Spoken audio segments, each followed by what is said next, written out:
Hey guys, Captain Foley and Commander Calkins are here to announce another special guest designer. They just keep coming, Uh, don't they? they do. They come out of the woodwork. Now, he has given us some great ships like the USS Titan, which we all know is Riker's ship. And, well, we should know that anyway. I did. And he is, I know you did.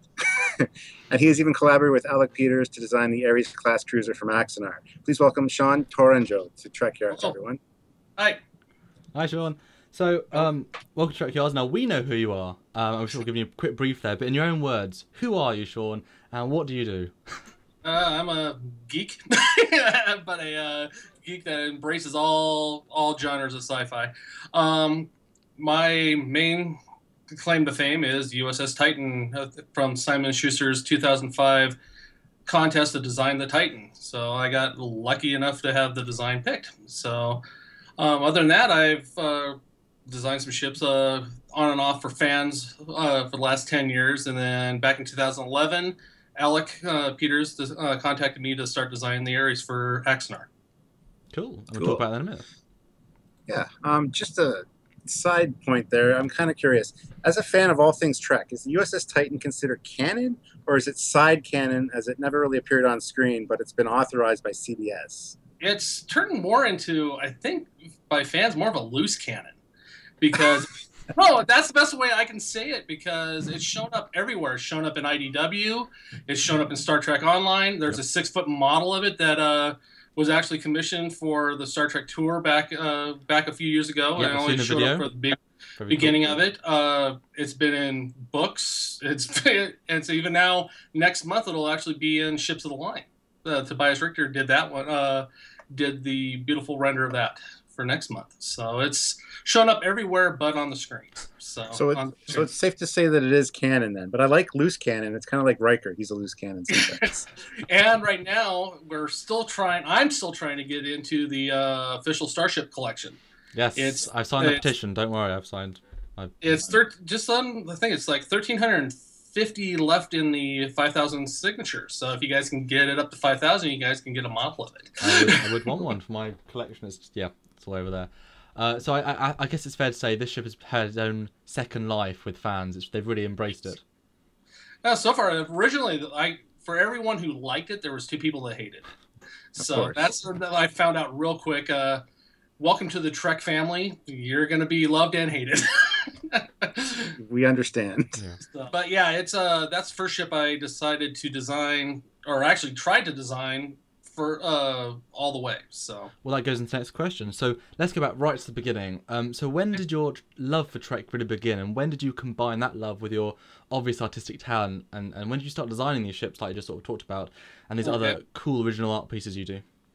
Well, I watched reruns of TOS when I was a kid, but I didn't really get into Trek really until probably about the first episode of TNG. I remember my dad let me stay up one time for when the motion picture came onto TV, and that was like the first time he let me. I was probably around 11 at that time. That's the first time he's like, okay, you can stay up past your bedtime to watch this. And I think I fell asleep, unfortunately.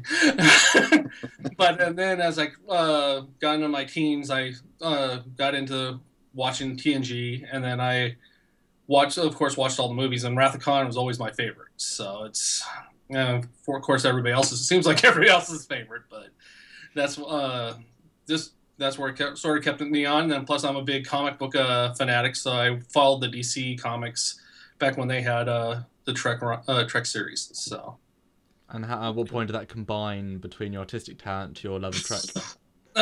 Probably about 1995 when I was actually out of art school. I'd started doodling more because I always doodled, but doing Star Trek stuff, when I had more time, I'd draw all kinds of, as I say, I follow almost every aspect, even the bad sci-fi. Unfortunately, I'm a sucker for science fiction. So, but then I tried drawing the Monster Maroon uniforms on a couple of my own characters, and that's where I started just doodling out things. And so I had a couple other ships that I picked up, and I had Mr. Scott's Guide to the Enterprise. So that's where I started actually delving in. It's like, oh, this is kind of cool. So it's where it's all started, but really getting in the last 10 years after I won that contest is where I really got into it. And I've always, my favorite episode, as a lot of people follow me, know I'm big into the mirror universe. So I was always fascinated about the darker side of Trek. So that's why a lot of my stuff you'll see me doing Terran Empire stuff, Where the Empire Never Fell, based off, a lot of my stuff is based off of Diane Duane's Dark Mirror book before DS9 ever came out. I like that book. It's a good book. Well, let's talk about the Titan for a minute here. Yes. So that was the newly commissioned vessel that Captain Riker would take command of at the end of Nemesis. And in 2005, like we mentioned earlier, there was a competition to design the ship. And your entry won and became the Titan that we all know and love. So talk us through how you heard about this, and then briefly talk about how you approached the design. But keep in mind, we are going to be doing a full episode on the Titan in the future. So, all right. Well, Cliff Notes, I was followed. One of my friends goes, "Did you know they have a design a starship contest?" And I was like, "You think you should do it?" And I was like, "Okay." And a lot of times, I've entered other contests in the past and never won or never heard anything back. And while I took the Titan contest seriously, after I handed it in, I didn't really even think about it. It's one of those things like when I got that call from Marco Palmieri from New York, I'm like, I don't know anybody in New York. What's going on? And then I get the phone call and it's like, can you keep a secret? I'm like, yeah, this is Simon & Schuster. You won. So that was a very, very happy geek moment.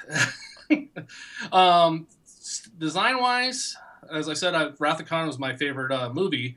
So if you look at some of the design aspects from the different views, you'll see little aspects of the Reliant, like the roll bar, the lower slung nacelles. But from the top, you'll see I try to input the refit of the Enterprise in there. You see that sort of that shape. And I also tried to pull in a little bit of Excelsior with the bottom secondary hull. The whole part of that contest was to make it fit into the fleet and make it fit between Voyager and Enterprise D. So that was the fun part, where I had to try to make it look close enough to D, but and close enough to the Intrepid. But I also had to think into context. Okay, well some of that stuff will not be there, like the updated escape pods and more of the armored hull. So I took that into consideration.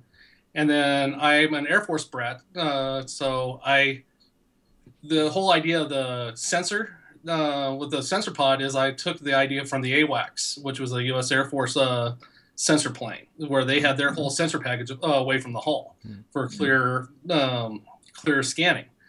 And then I took a lot of ideas for defensiveness in with the way I had put the catamarans in. People say I stole those from the Kira class. Well, not really, but they do end up having a lot of similarities.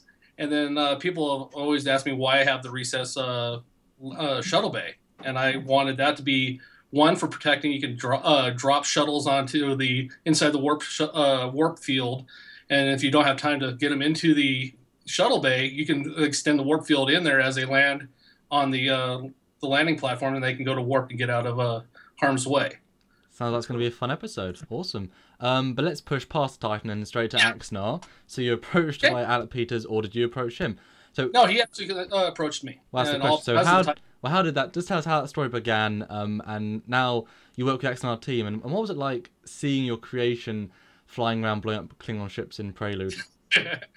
Well, he contacted me early in 2011 and said, "Well, I saw your stuff online, and plus, I liked what you did with the Titan. So, would you mind working with me to get the design of the ship for my series Axanar?" I'm like, "Okay." And he started throwing all of these ships that he liked, like the Centaur and some of these other ships, and said, "But we need to make it look pre-TOS to close to TOS." So, a lot of the design elements that I actually took a couple design elements from the Titan when I did that, mainly the secondary, the front of the secondary hull, because one of the things I did not like about the FASA and all that other early stuff with the way they had the sensor dish hanging down on a totally exposed.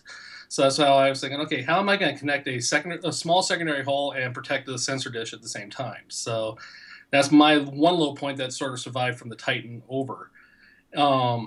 other than that, I drew a lot of looking at a lot of FASA stuff, a lot of fan stuff, and then of course looking at the Enterprise.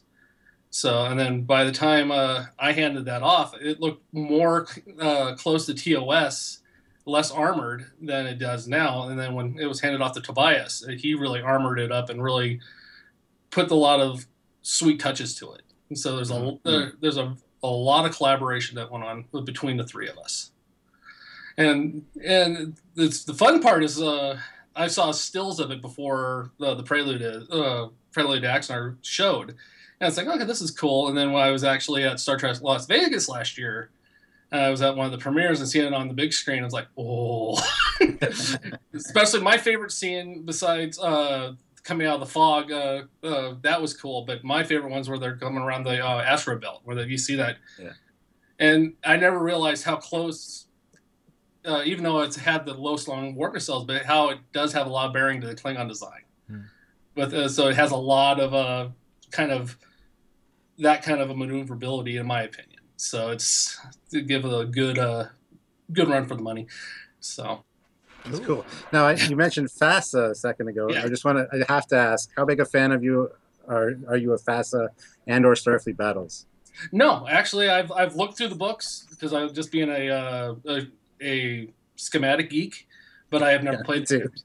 So I'm more interested in looking at that's why I know a lot about Star Trek Online, even though I haven't played it, because I talked to like TCAT and all those guys who've designed ships for it, and I at least look at the designs that come through, and it's like, okay, that's an interesting take. And then with the FASA stuff, though, like I said, I've had some of those books growing up, but I never played the game. So yeah, okay, cool. Well, that's it for now, guys. Do check out Sean's Deviant Art page, as he has lots of fantastic stuff. And as always, check out Trekyards.com. Visit our Facebook page, and please like and subscribe to our channel. And until next time, guys, I'm Captain Foley. I'm Commander Cockins. And we'll see you soon. Yes, you are. Sorry. Bye, guys.